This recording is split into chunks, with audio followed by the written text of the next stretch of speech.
Okay, let's start. See if the mic is on. Okay.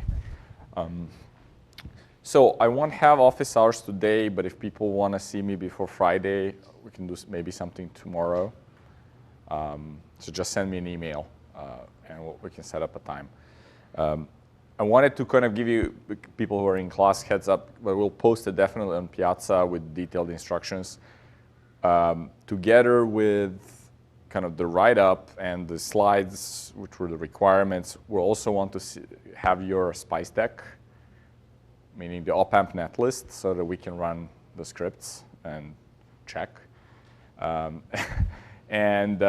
So we'll give you detailed format for the port ordering so that we don't have to go in and fix everybody's sub-circuit. And we'll post that on Piazza probably by the end of the week or maybe early next week. So you'll have time to kind of adjust. Yeah, so what we did last time was we did started 2-port and looked at shunt. And so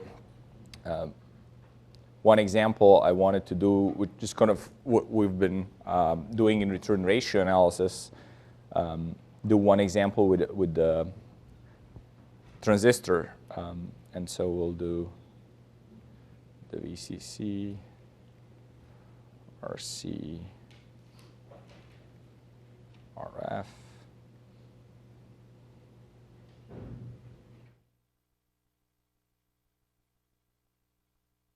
IS. Okay, so, or we can say,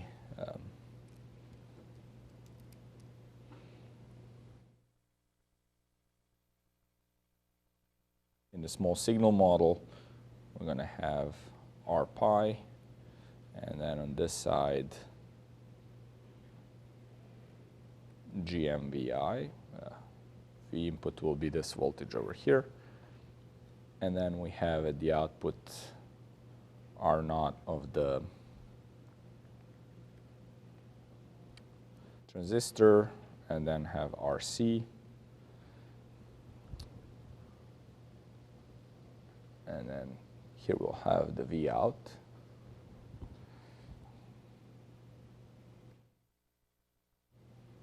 And then the feedback resistor.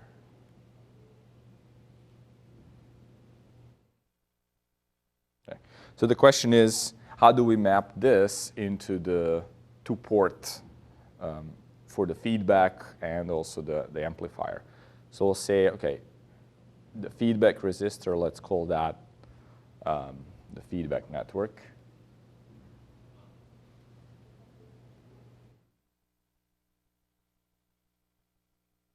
Okay, it's a little bit more visible this time. So again, the same stuff that we did last time, which is if I have a 2-port that looks like this, port 1, port 2, then I can go and calculate, I have I1, V1, V2, I2, and go and calculate an equivalent Y parameter model.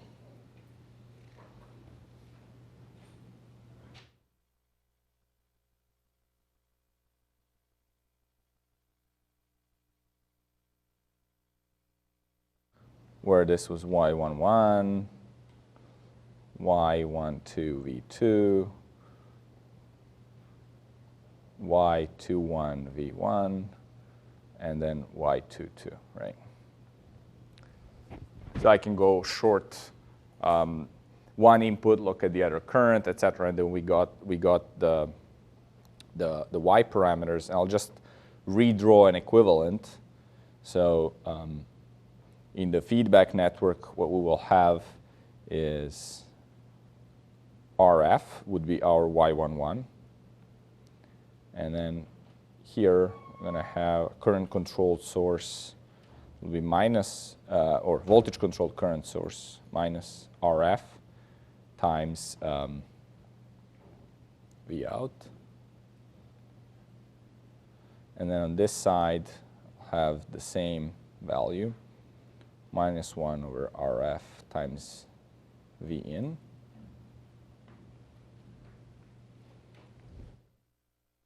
And then again, RF, that will be Y22.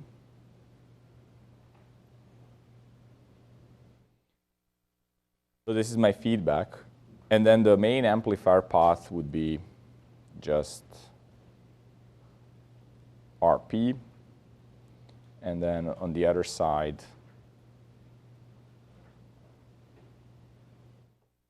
GMVI, and then we'll lump the RO in parallel with RC here. And then because it's the connection is shunt, so this feedback will go here, and this feedback, this will go here. That's ground anyway. Okay. So V out is here. And on the input path, again, since it's shunt, this is connecting here. IS is coming in, and then both of these points are grounded, so we can connect them like this. And this will be VI.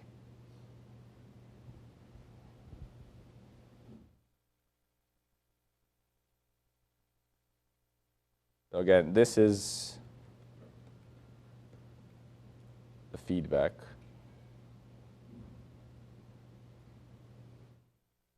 And then again, this would be the basic amplifier block.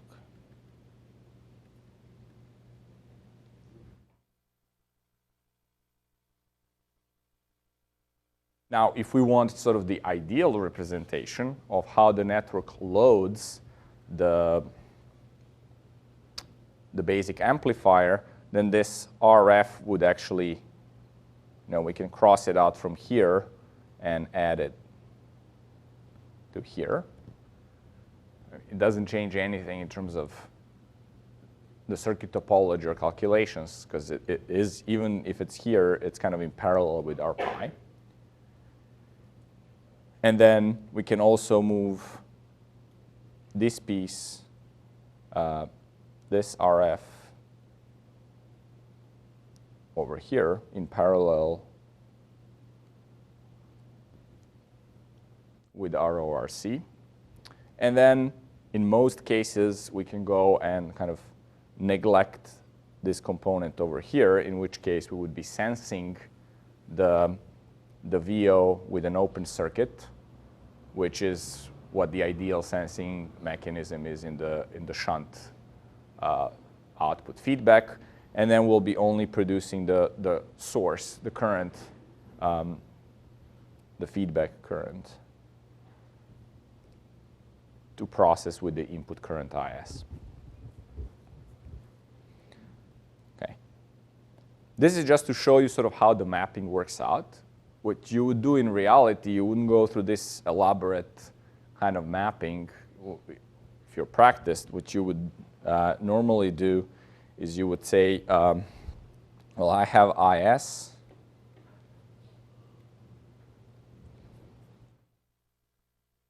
And then I have my R pi. And then since I have shunt feedback at the output, I will just leave my RF grounded on one side. And the reason for doing that, by grounding this end, you're sort of killing the feedback. So you're killing essentially this portion over here. You're nulling VO. Right? And if you're nulling VO, then what the input sees is indeed just the RF, right? Which is kind of how you're loading the input of the amplifier. And then conversely, if you want to see how the output is loaded, if the input is shunt, right, you have to null this source, VI. So then you will again short the input network as well. So here, to see what's happening at the output, now you have GMVI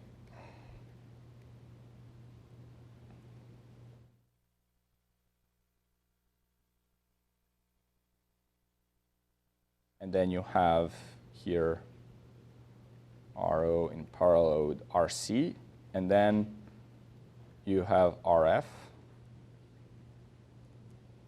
and this is grounded. So this is grounded because output is shunt, and this is grounded because input is shunt. Right. So for the input to control through the network my output, I have to kill that influence by shunting. Okay.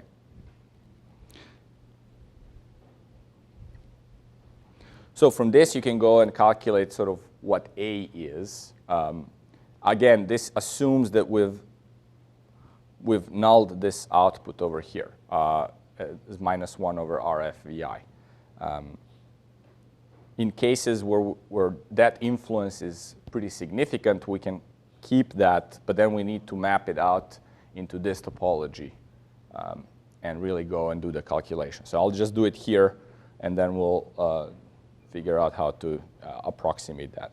So from here, you could write A as,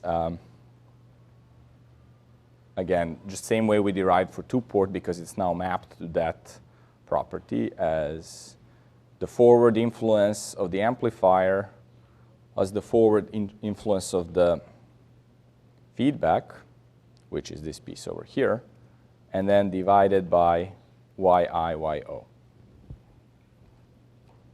So in our case, that would be minus, and then the forward influence of the amplifier is just GM. And then the forward influence of the feedback network will be -1 over RF. And then that would be divided by YI, which is 1 over R pi plus 1 over RF. And then that multiplied by YO, which is 1 over RO plus 1 over RC plus 1 over RF. And if you recognize what these are at the bottom, they're just parallel. So this is just minus GM minus 1 over RF times, and then this is R pi in parallel with RF, and then RO in parallel with RC in parallel with RF.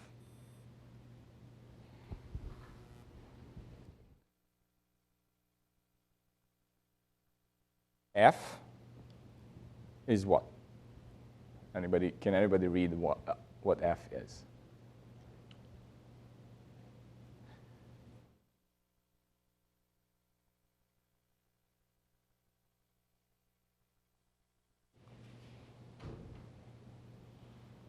Through which controlled source does the output pass the information to the input?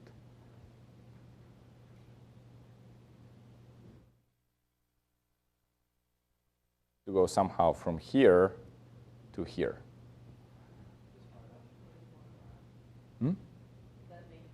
Yeah, so this piece over here.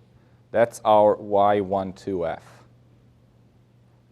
Right? And that's because we don't have anything that's sitting here as a reverse signal flow through the amplifier, then this is our F. So F is Y12F, which is -1 over RF.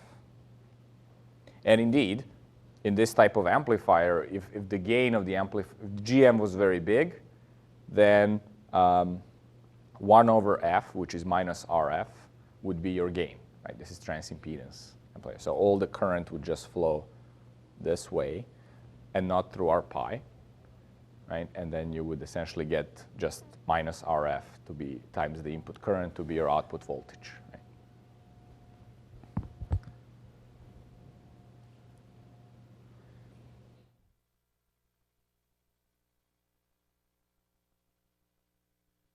Okay. So in terms of the impedances, if we take a look at the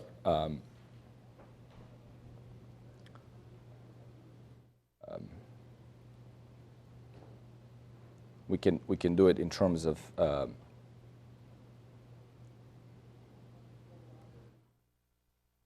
if you will, Zi. So the input impedance will be, or we can call it the input impedance of the amplifier with the loading, right? Would be R pi parallel with RF. But then the big Zi will be ZIA over 1 plus T, because this is a feedback. It's a shunt feedback. And then ZOA would be RO in parallel with RC in parallel with RF. But then ZO would be, again, ZOA over 1 plus T. Because, again, we have shunt at the output.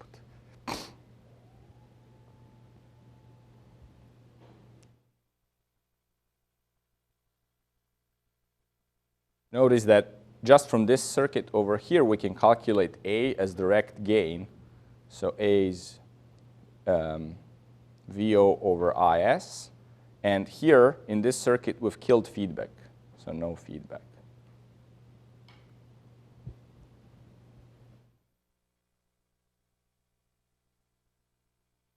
The only thing that we've kind of neglected was this this piece over here, -1 over RF, which represented this reverse flow of information for the feedback circuit. And usually, in the RF would be much bigger than GM. So GM -1 RF, you could approximate as just GM, right? So it may sound counterintuitive, because if you look at this network over here, both Y12 and Y21 are going to be -1 over RF. So they're the sources with same values. But it just matters to where these currents get added, right? At the output, we're comparing this current -1 over RF with this GM. So if GM is pretty big compared to 1 over RF, then we can make that assumption that 1 over RF is much smaller, right? And we can neglect that piece. Now, in the feedback path, you're comparing -1 over RF times the output voltage with IS, right? So it's not necessarily true that you can neglect that 1 over RF, because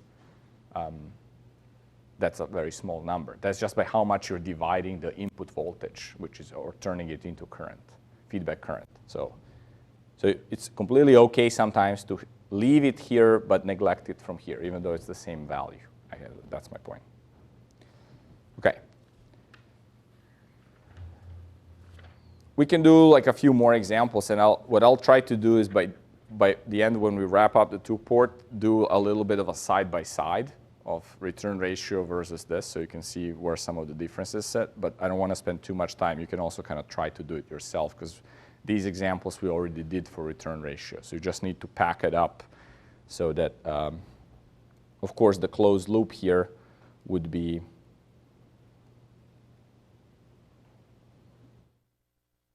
A over 1 plus A times F, right? Or, you could say this is T, so that will be 1 over F times 1 over 1 plus 1 over T, or 1 over F times T over 1 plus T, however you want to calculate it. Depending on, if you want to compare with return ratios, one of these kinds of forms will be more suitable, so you can see how the expressions match or differ. Right? Okay, so now we're going to do sort of a dual of this, which is series.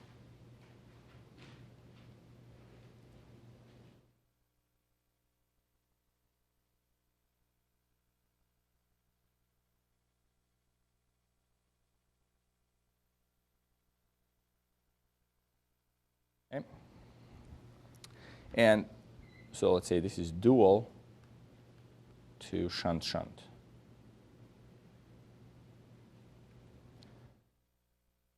And then once we understand series, sort of a shunt series or series shunt will sort of be the hybrid of both.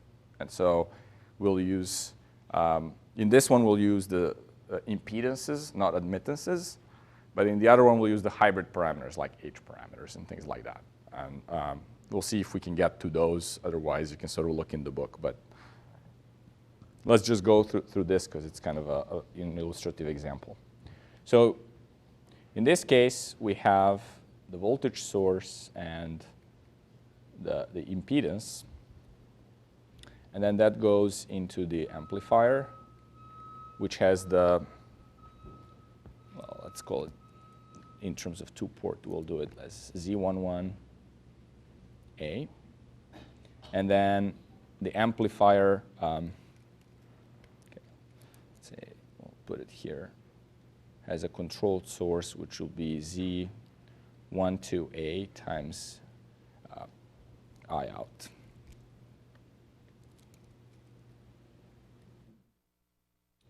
And then, so I in, we're going to define as going here. And then we have the feedback circuit, which will be Z11 feedback. And there will be Z12 feedback times I out.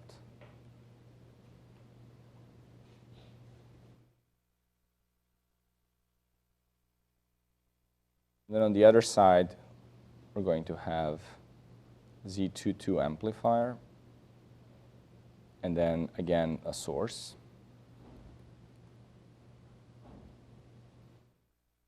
Times the input current.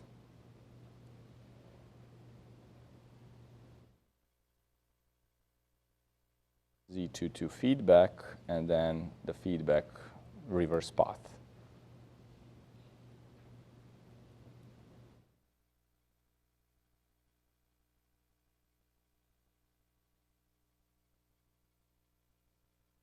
Here we can add, let's add a load.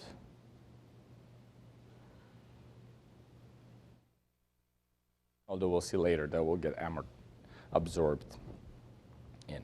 So in this case, this is our basic amplifier.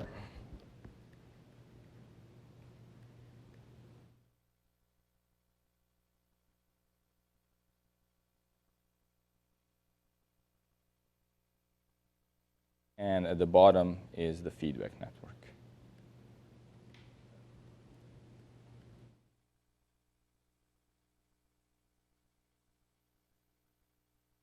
The quantity that is passing through is current. So current is passing through both basic amplifier input and the feedback network. And then so that's a series connection. And then at the output current is again passing through both the output of the basic amplifier block as well as the feedback network. So that's, again, a series connection. OK, so just as a quick kind of reminder of what Z parameters are, let's just do it quickly here.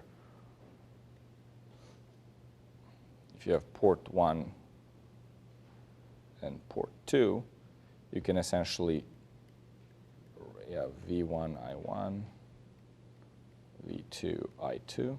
So just as we did with Y parameters, you can now use currents as sort of the control, and then write that V1 is Z11 times I1 plus Z12 times I2.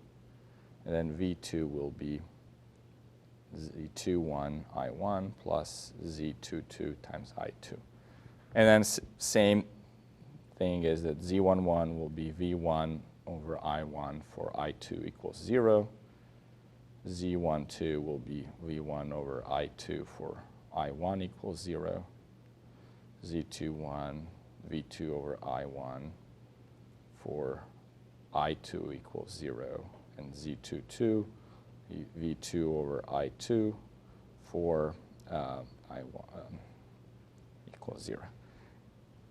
These are formalisms, but essentially they're the root of why you're nulling things when you start deriving the circuit. Okay. So if we look at the circuit here, we're going to write essentially one KVL for this side, and that's one equation, and then another KVL for this side, and it kind of falls nicely into this Z parameter framework. So Vs will then be equal to Zs plus Z11 amplifier plus Z11 feedback times II, and then plus Z12 amplifier plus Z12 feedback times the output current. That's the feedback part. And then for the other loop, which has no independent source, we have a 0. And then we have Z21 amplifier, which is controlled, and then Z21 feedback times the input current, plus the output impedances, Z22 amplifier plus Z22 feedback times the I output.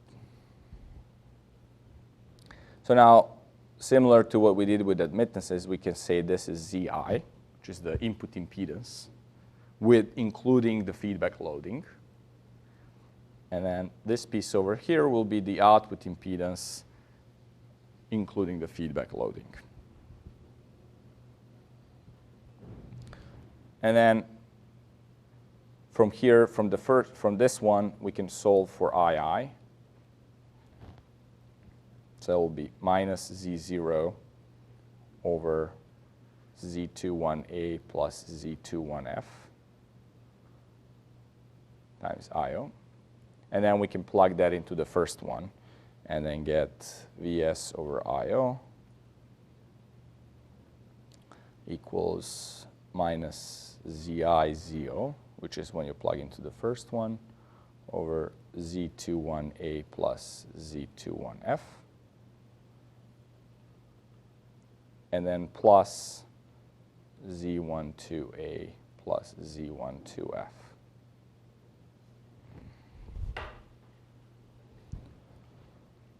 And then our gain is, our closed loop gain is actually IO over Vs, over Vin. So we're going to write it. That's going to be minus Z21A plus Z21F over, and then we have the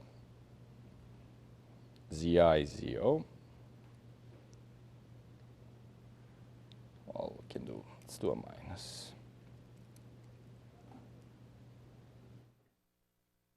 And then we have this Z21A plus Z21F times Z12A plus Z12F. And the same trick we can apply to pull out ZI-ZO. So we can we'll get minus Z21A plus Z21F over ZI-ZO.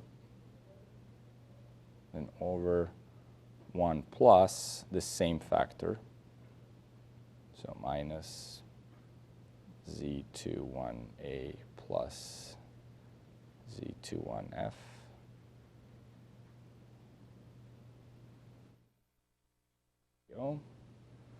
And then times this reverse factor, Z12A plus Z12F. Now, this piece over here, that's equal to A. And then this one over here is F.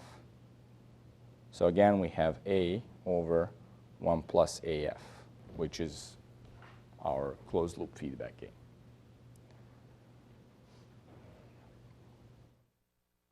Notice these are identical expressions to what we had with y, right? If I just replace z's with y's, I get the same thing for the shunt because it's exactly a dual problem. Okay. Just in this case, because we're turning the input voltage into current, A is now an admittance or transconductance, rather than a resistance like we had in the series shunt. So everything is dual.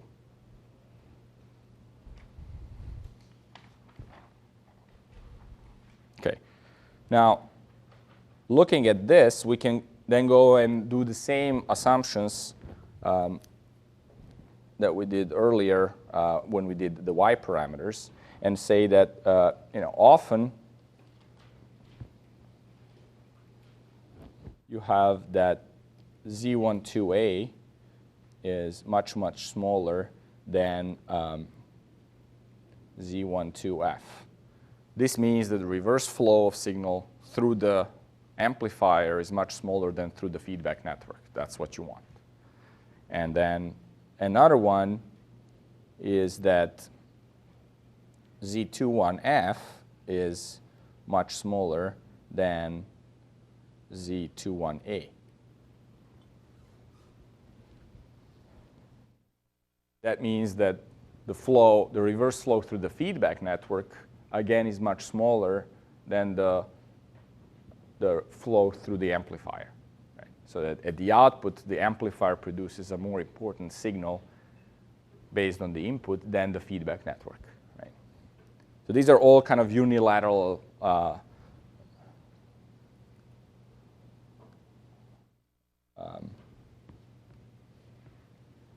amplifier and feedback assumptions. So if we do that, A simplifies to minus Z21A over ZI0, right? Then feedback also simplifies to just Z12F. So you don't have to worry about what happens in the amplifier. Now, we can also rewrite the schematic so it's more in sync with our ideal representation of the feedback. So what we're going to have here is ZI.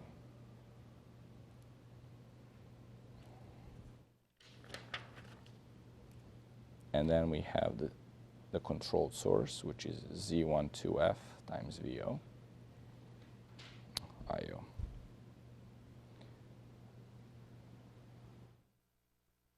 And then on the other side, we have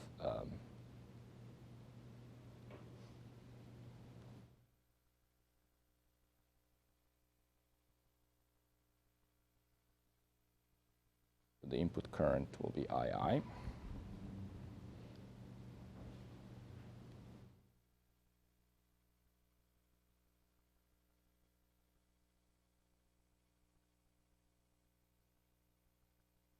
And we have this.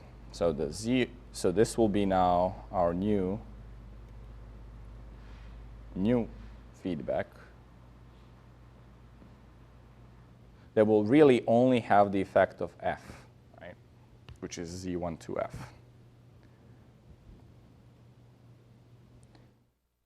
And then this path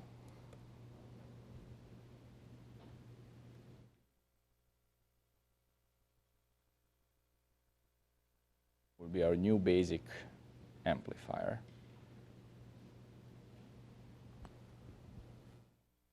Which would have the input impedance and the output impedance and the gain. The gain would be A, right?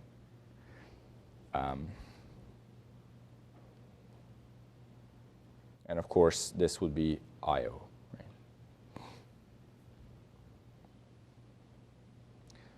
Notice that ZI and ZO include inside themselves the effect of loading, right? ZI was ZS plus Z11F plus Z11A, right? And then ZO was Z22A plus Z22F plus Z load. Right, so these things are sort of hidden inside.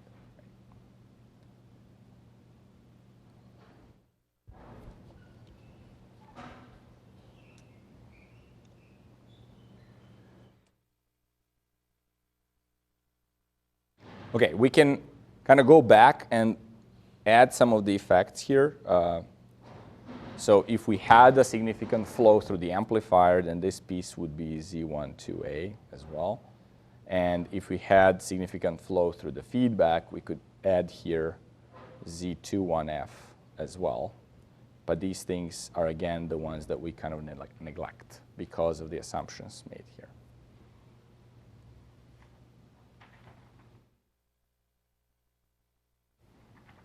Okay, so let's see what we do in practice to map these parameters.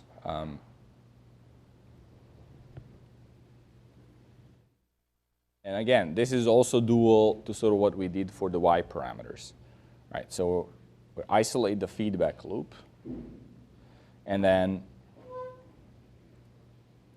because this is now series, we're going to leave the control variable,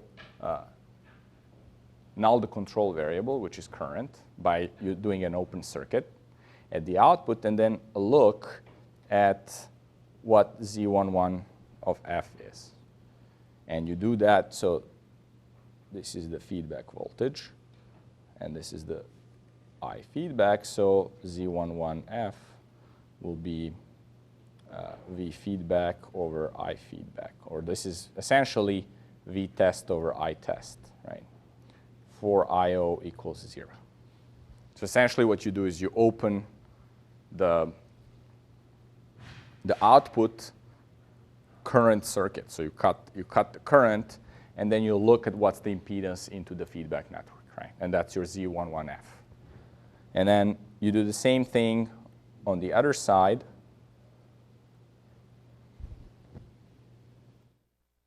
You set II to 0. So you cut the input circuit, and then you look at what's the voltage. So that will give you, and the test current, and that would give you Z22F.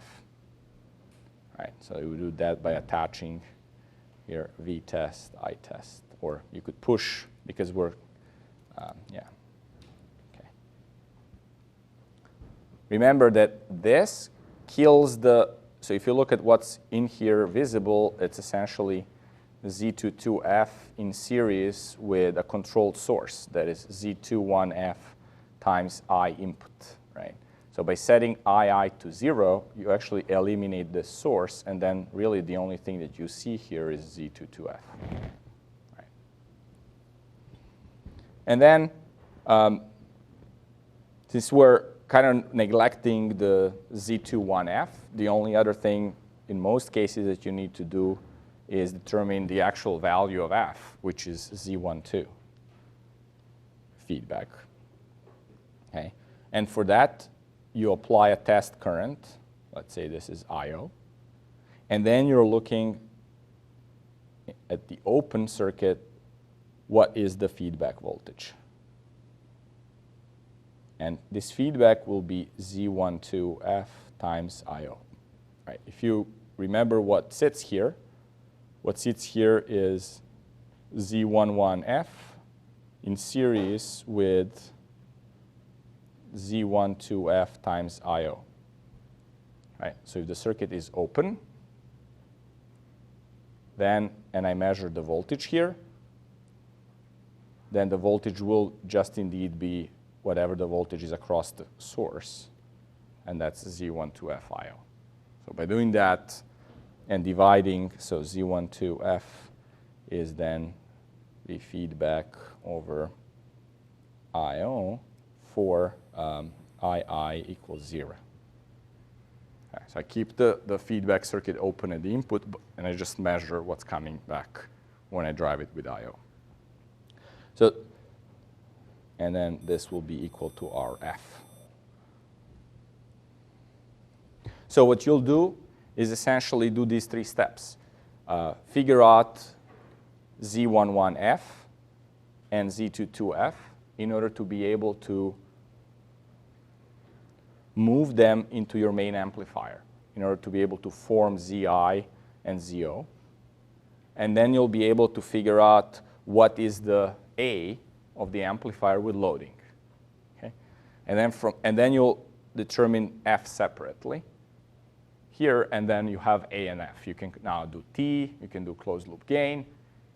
And then by having Z11 and Z22, you will also have, and thus having ZI and ZO, you will also then be able to write that, what we did, which is capital ZI is ZI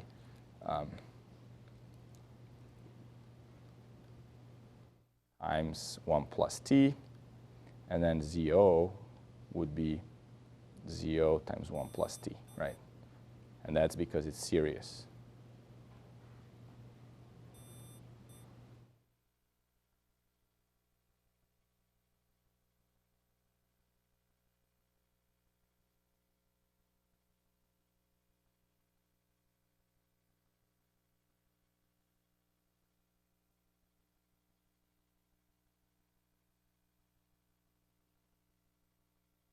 Okay. Okay. Nothing better than doing an example. Let's see if we can get through this one. This one is kind of tough because it doesn't exactly map into this 2-port thing. So I'll show you it sort of 95% maps, but that's exactly the difficulty. I think it's also in the book, so depending how many, what we go through, you'll sort of be able to kind of follow up. But the main point is that with these methods, nothing really can always exactly fit unless it's like a super simple problem or topology. And especially with these serious topologies, it's kind of tough. And real transistor examples. So, but I'll show you how, even though it's not exactly, you can still use the analysis. So the circuit is where we have, so let's say example.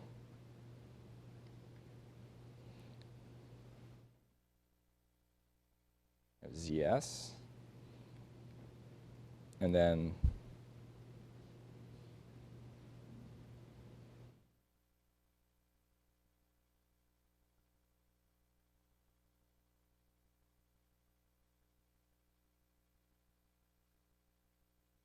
we've sort of done this already for the return ratio. It's just I used MOSFETs because there it wasn't really that important to play with currents.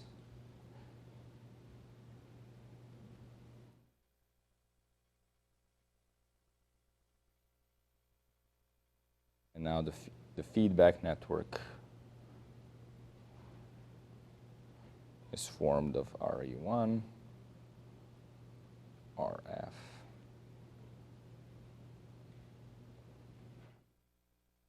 RE2. Okay. So this is essentially like a 3-stage. It's an amplifier with a cascade of three inner stages and a series feedback. The only thing is that the feedback, the way it forms in this circuit over here, it's going through the transistor, right?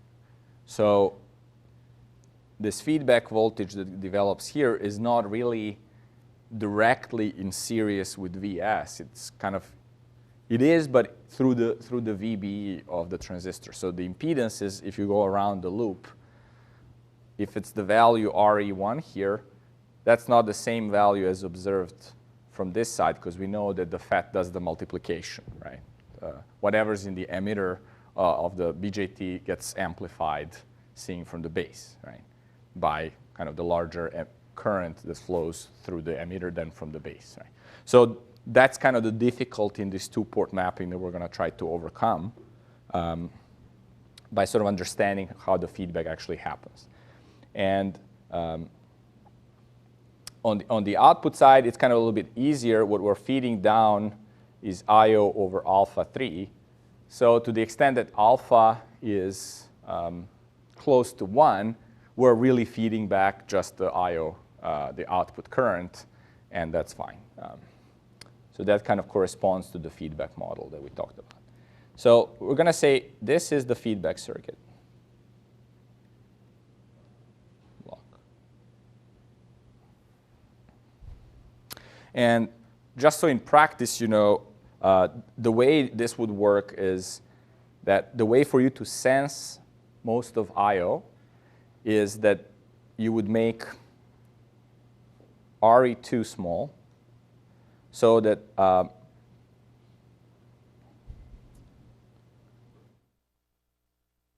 you can kind of grab as much of the I/O current through it and then do a voltage divider between these two. So, and then you're going to further attenuate by getting RE1 to be much smaller than RF. So typically you get RE1 and 2 to be much smaller than RF. So with these kind of assumptions, we're going to go through. Okay, so let's try to redraw this so that we treat the feedback network as two-port, at least for now, because we can't jump immediately into doing two-port for the amplifier and two-port for the feedback because of this VBE thing over here. So let me redraw this into what we would like to see.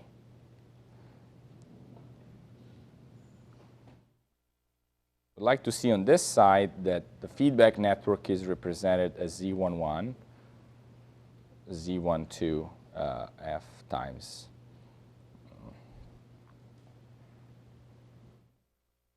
In this case, I'll write, so this is I emitter 1. I write I emitter 3, just because that's the input into my feedback block. So this is I emitter 3. And then I have a bunch of things here that are the same. I'm just not going to draw them in the interest of time. But at the output, I'm going to get ZL. And then this will be IE3, which is IO over alpha 3.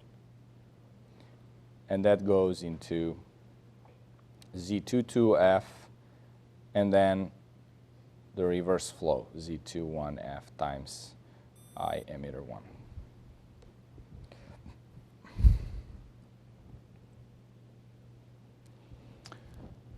So now we can go and write the KVL for this loop and just see what's the impact of this voltage source.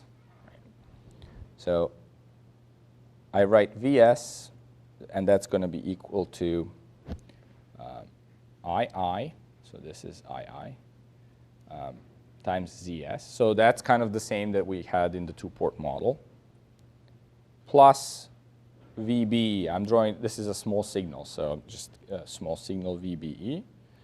And then I emitter 1 times Z11F plus Z12F times I emitter 3. I can also rewrite this as Vs minus, and then we have here Z12F over alpha 3 times I0, because this is I0 over alpha 3. And then that equals IIZS plus VBE plus IE1 times Z11F.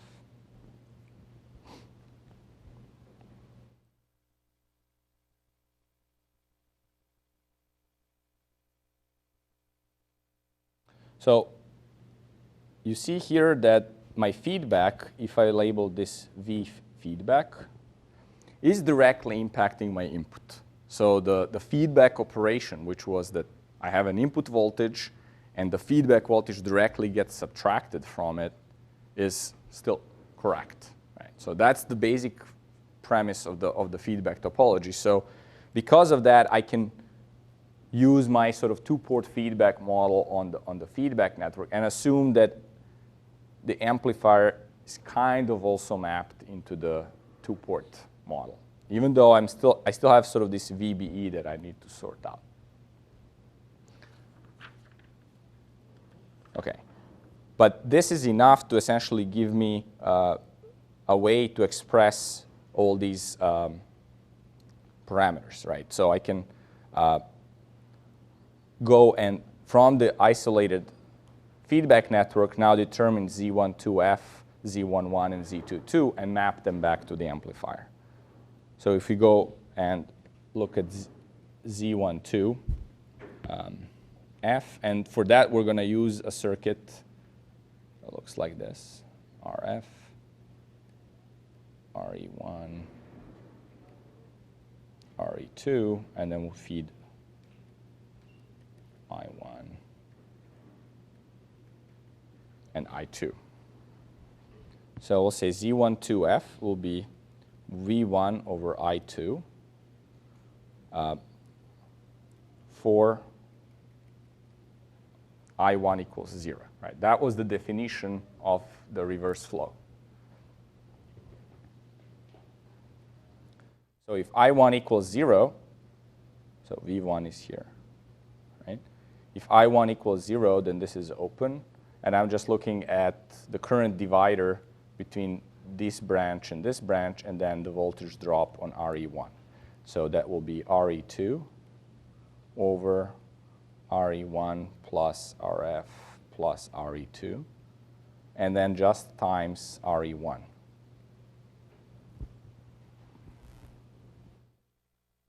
Z22 of F will be V2 over I2 for I1 equals 0. And then I'll have just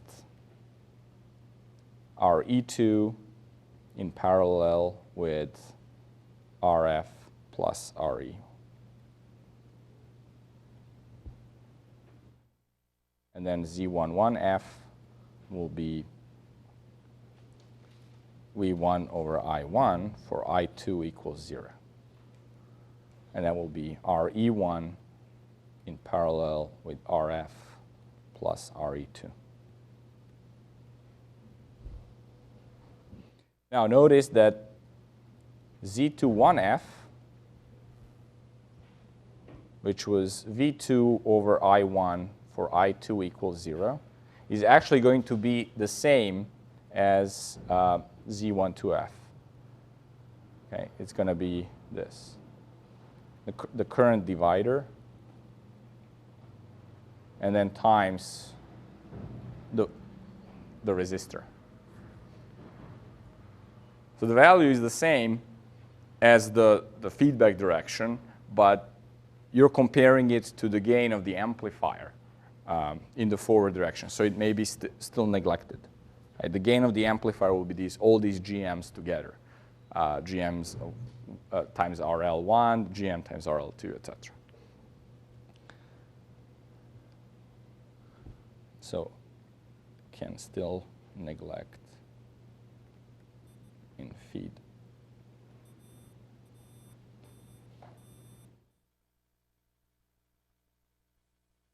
Okay.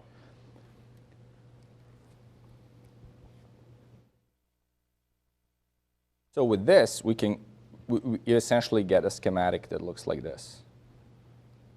So VS, ZS, and now we have the source that sits right here. IO.